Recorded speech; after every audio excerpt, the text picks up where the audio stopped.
Hey, Money Masters. Hope you guys are doing well. Welcome to the Wealth Seed. This is episode 36, and today we are talking about de-dollarization. Is it actually going to happen? And if so, how should we prepare, right? That's what we're talking about this week. But before we get into our topic of the week, I am Lexi Johnson. I am an international speaker. I am a financial coach and strategist, helping women entrepreneurs to master their money, create wealth so that they can make kingdom impact and leave a legacy. And so that's what we're all about at Money Mastery for Her. And we're going to have our crazy money story as usual. And then we're going to get into our topic. We're not going to be here too long today. Last week we were here for a little bit. I had a special guest. Those of you who saw last week's episode, my favorite guy, my husband, was here. We were talking about gold and silver, specifically about bars, coins, rounds, and is there one better than the other?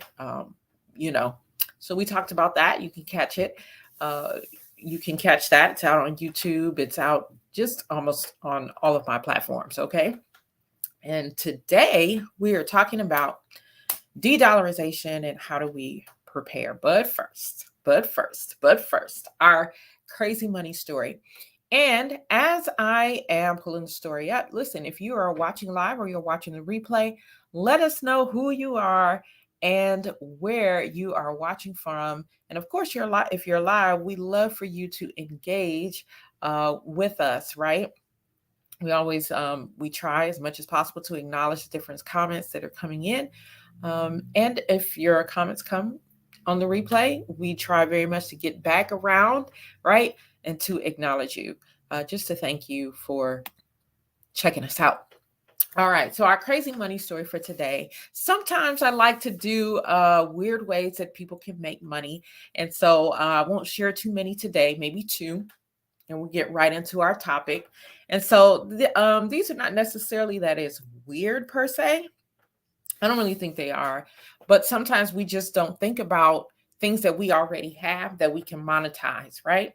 So one way that you can make money, okay, is to store stuff for people. So if you have extra space in your home, maybe the garage, you're not using much, or a portion of the garage that you're not using very much. Maybe you have a closet that you don't use, or an attic, maybe a carport or a basement, or listen, even you yourself, maybe you have an empty storage unit, or maybe you have an unused plot of land. Anyway, renting out space to store other people's stuff is cool. Like with that plot of land, you might say, well, listen, I'm not trying to, go and build something on it, now because you're saying help people store stuff. Now I got to actually go build something on it or whatever. No, sometimes people are looking for places to put their heavy equipment. You know what I'm saying? So if you have some land where someone can come and store, like my husband is a contractor and they got all kinds of big machines and lifts and all of these things that I don't even know the names of, right? And I'm like, you need to find somewhere else to put that besides this over here in this, around this house, right? Go find somewhere to put it. So they need that stuff, right? So think about that, right? Now, I don't know if you knew or not, but there is something similar to Airbnb, but it's for storage, and it is it's a company called Neighbor, right? And I'm not getting any kickbacks from them. I didn't even know they existed until I was doing the research for this show. And so, but this place named Neighbor, they say it's like Airbnb for storage. So you can make some passive income renting out your space. Now, you don't always have to go through companies like that, through a Neighbor or through an Airbnb or whatever, right? Because they're going to take their cut, of course. You can bring your stuff to the market directly, right? But let's just look at like average cost of some of these things, or what you could charge, or what you could possibly be bringing in per month. And this is passive, right? Because how much work do you really have to do, right? To allow somebody to store some stuff and some extra space that you have, right? So maybe a garage that you have, and depending upon how much space in the garage, if it's the whole garage or how big it is, whatever, you could be making $75 to $300 a month from renting out the space in your garage, or your driveway. How about renting out a space for your driveway, right? People charge, you have these parking lot companies that charge. You drive to work, you got to, some people who drive to work, they got to pay, right, to park. You could rent out your driveway, right? $35 to $100 a month. Your basement, depending on how much space you're going to be renting out, $25 to $800 a month. Maybe there's a bedroom that you're not using that you can rent out, charge $15 to $100 a month or more. Maybe there's a shed that you have that you aren't really using that you can charge $40 to $75 a month or more, depending on, how big it is, right? What about a closet? Okay. Now, if your closet is really small, you can't make too much. Maybe 15 bucks, 20, 25 bucks is still better than nothing, right? But if you have a larger closet, maybe it's $90, $100 a month. Attic, same thing, maybe $70 to $200 a month. Yeah. So, there's a lot of different, think about some unused space in, your home or property that you have, and perhaps you can, make some money. All right.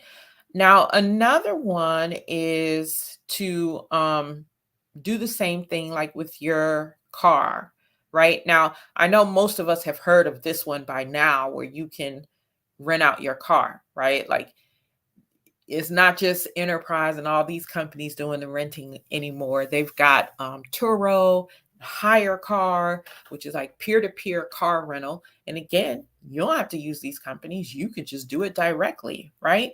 But while you're not using your car, let it make some money, okay? Maybe you use your car only during the week to get back and forth to work or whatever you do. And then on the weekends, rent it out, right? Maybe you have another car, a second car, a third car that you don't use much. Let it make some money, okay? Let it make some money. So I think what I want to say to you overall, hey, hello, James, from watching from Nigeria. I'm just getting to see some of you all's comments. Hey, Patrick, good to see you. Hello, Apostle Juanita, good to see you as well. And then there's someone that StreamYard is not allowing me to see, and you say you got to rewatch, and that's awesome. Yes, come back and rewatch when you can. Okay, so the whole point here, me sharing this, is sometimes we don't even really think about what we already have. Okay, you would be like, I got a small house. Like, what can I possibly do? We don't already think about what we already have that we can allow to be monetized, or things like, a car that doesn't get much use. Hey, Tracy, good to see you. All of these things, right, where we can make some passive income, because I'm gonna tell y'all, those little dollars add up. Okay, so if you got some space in your garage that you can rent out, and you rent it out for a couple $100 a month, then you take that couple $100 and then you invest it in something that you can make 2 to 3% on weekly. Come on now, y'all. Come on. Right? Hey, Tyra, good afternoon. Good to see you. All right, so let's get to our topic for the day, of course, because that's why you all are here, right? We want to talk about de-dollarization, okay? Is it going to happen? And what do we need to do to prepare? Well, first of all, let's talk about what de-dollarization is. Does anybody know? You can put it in the comments, right? What do you think it is? What is de-dollarization? I'm going to give a very general description. I have lots of clothes and old computers and printers and entertainment needs. Absolutely, right? It's just stuff, and we think like all this old computers and things like that. It's probably junk. We throw so much stuff out, but I know where I live, like not too far from us, maybe a few blocks down and around the corner, like there's this place that, takes that junk, and they will pay nice money for things like copper and all these things that come from equipment that we think is junk, right? So anywho, Let's talk about it. De-dollarization. Does anybody know? You want to take a stab at it? Drop it in the comments. When we talk about de-dollarization, what does that mean? I will always give furniture and clothes to Goodwill. You know what? I do that too, right? Because there's that portion of giving it away where it's going to benefit somebody, and you're going to yield a return on that too. It may not be monetary, of course, but there's always a blessing in giving. And I'm going to say this, and then I'm going to get to the topic. I'm going to say this on giving to places like Goodwill or Salvation Army or whatever. I have this thing, and I tell my children all the time when we're going through our stuff to give things away, I say, we're not giving things away that we just think is, it's all worn out and we don't want to have nothing to do with it anymore.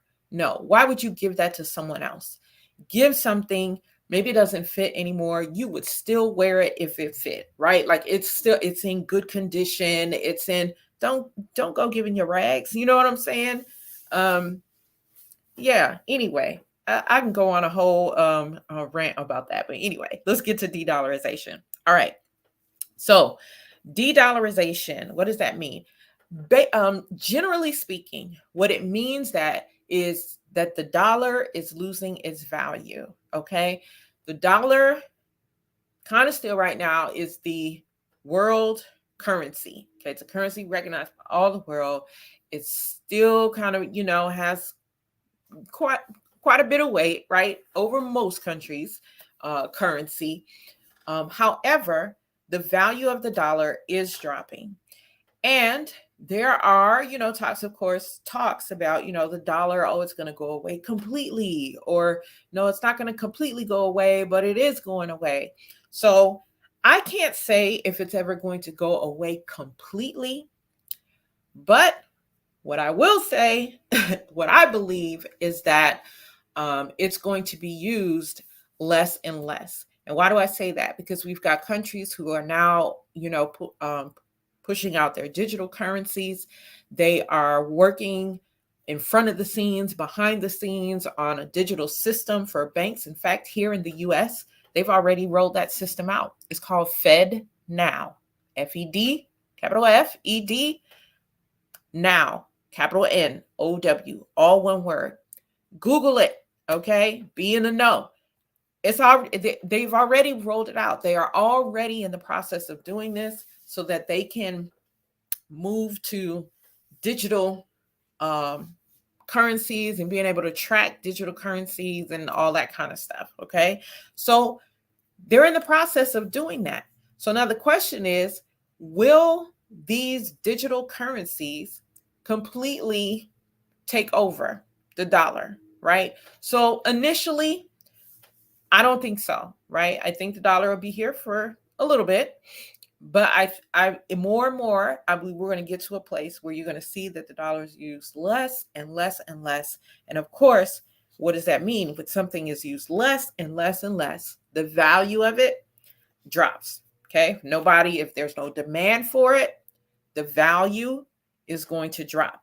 Right. And so, what are some things that can happen as a result of the devaluation of the dollar?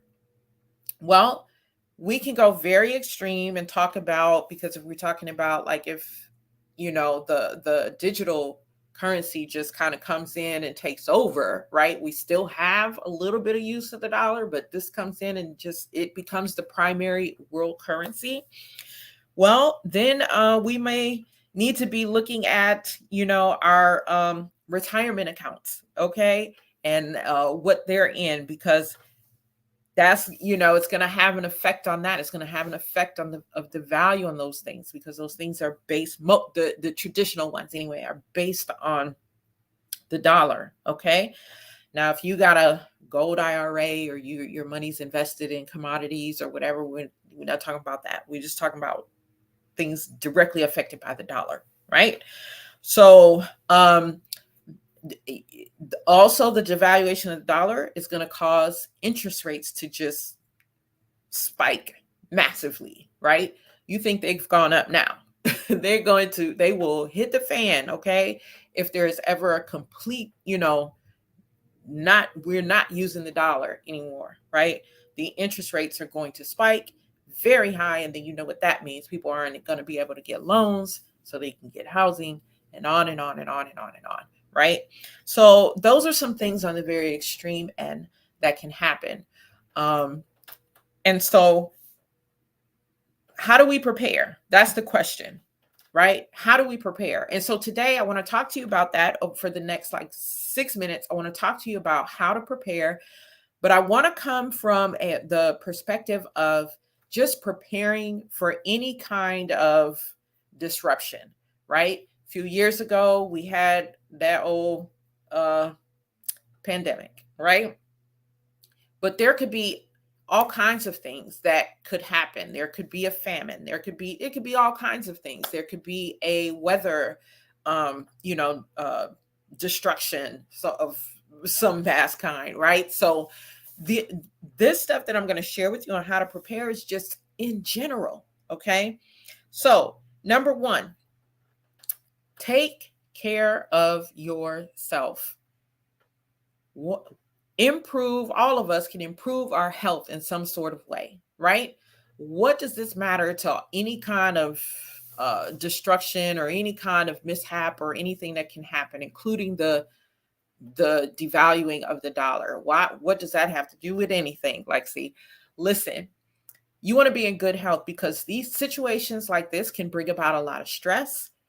It could bring about, that's right, Tyra, your health is your wealth. Okay. So situations like that can bring about a lot of stress.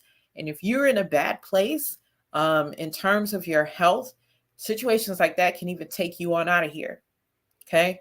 So it's imperative that we take care of ourselves. Okay. So we got to do a little bit more walking. I'm raising my hand because I got to do a little bit more walking. Okay. We got to make sure that we're eating better, eating the right things, all of that stuff. Okay. So take care of your health. Obviously, there's a lot I can say, but I got 4 minutes. All right. Number 2, self-sufficient, especially when it comes to things like food, right? We need to get to a place. Now, all of us may not go out and purchase big farm lands, right? And we don't have to, but we need to get to a place where each of us are growing a few things in our yard, or, they got it now where you can grow things even in your house. So we need to start growing our own food. And then guess what? If everybody on the block is growing a little something different, like I got the cucumbers and you got the tomatoes, and the next neighbor, now got the potatoes, and somebody else got something else. You know what I'm saying? Everybody can eat. You know what I'm saying? Now, I know that's kind of like the ideal world, the ideal situation, but we got to keep talking about these things, right? And so maybe there are small groups of us that can come together and do these things, until it catches fire to the rest of the world, right? But start to grow some of your own food. Okay. Start learning how to grow some of your own food. Again, you don't have to have a whole farmland full, but use some of that soil outside of your home to grow something. Okay. How else can you be self-sufficient? Yeah, I'm having a hard time reading my own notes. Write down stuff so fast. But anyway, things like putting solar in your home, where you start to depend on the sun, for energy, things like that, so that you're not as dependent on, and these electric companies and all this, not going like that. But that's the case. There's also something like, I think it's HHO generators. Gotta ask my husband about that because he's into that and working on that. Again, these things that you can build yourself, or go to someone who builds them, and have these things that provide energy to your home so that you don't have to be dependent on the electric company, right?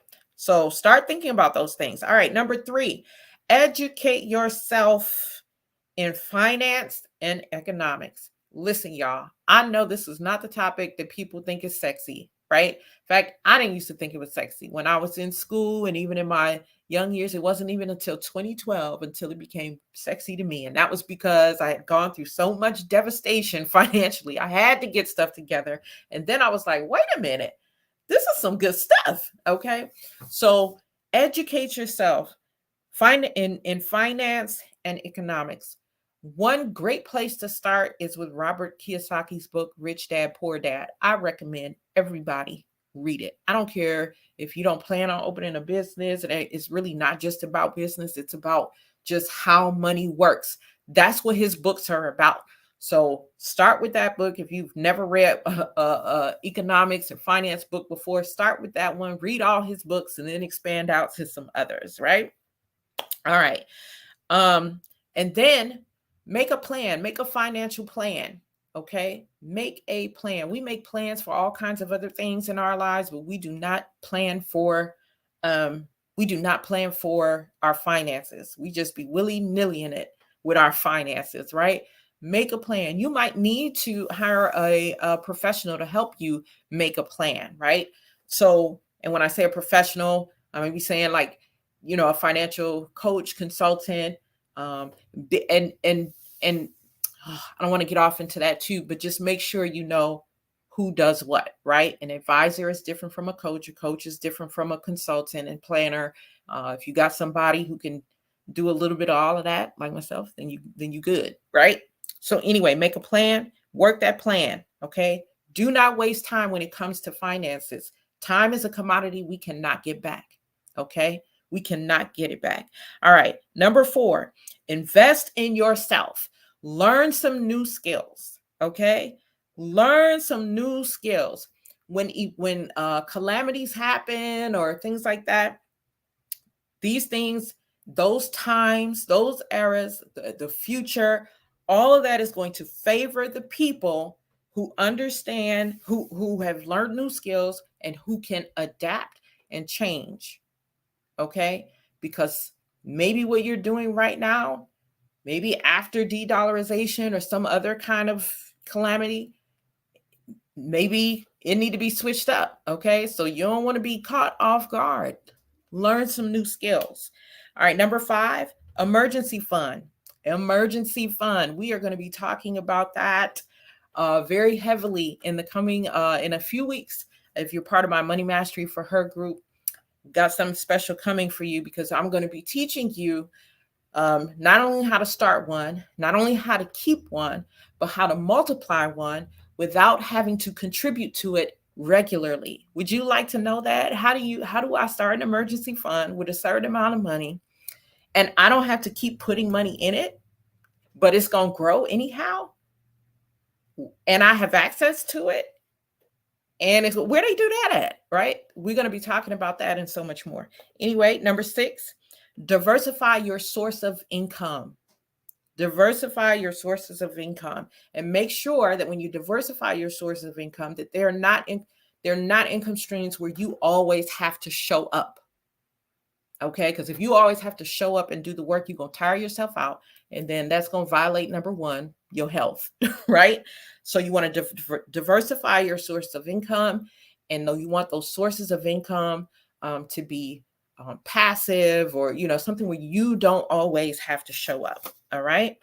The last one that I'll say in this time, in order to be preparing for de-dollarization and anything else, one of the last things I'll share with you to prepare is pay your debt down, reduce your debt and your liabilities, increase your assets. If whatever you are purchasing is not paying you back and not getting you a return, you might want to not do so much of that in this time, right? Less money going towards shoes and purses and all of those things, and more money going to assets that are going to yield you a return, right? Reduce your debt, pay down your debt, reduce your liabilities, beef up your assets, okay? Beef up your assets. So those are the things that I want to share with you about preparing for de-dollarization. We'll probably come back and do some, more things that you can do, specifically some things that you can do as it relates to finances. Okay. Because that's what this podcast and then my group Money Mastery for Her is all about. Okay. So hope that this has been helpful. And that's that, guys. That's that for this episode. The women's conference that I'm speaking at next week.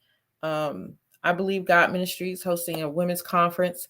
It is sold out. So I will not be sharing any link with y'all because it's sold out. If you didn't get your ticket, I don't know. Okay, it's sold out.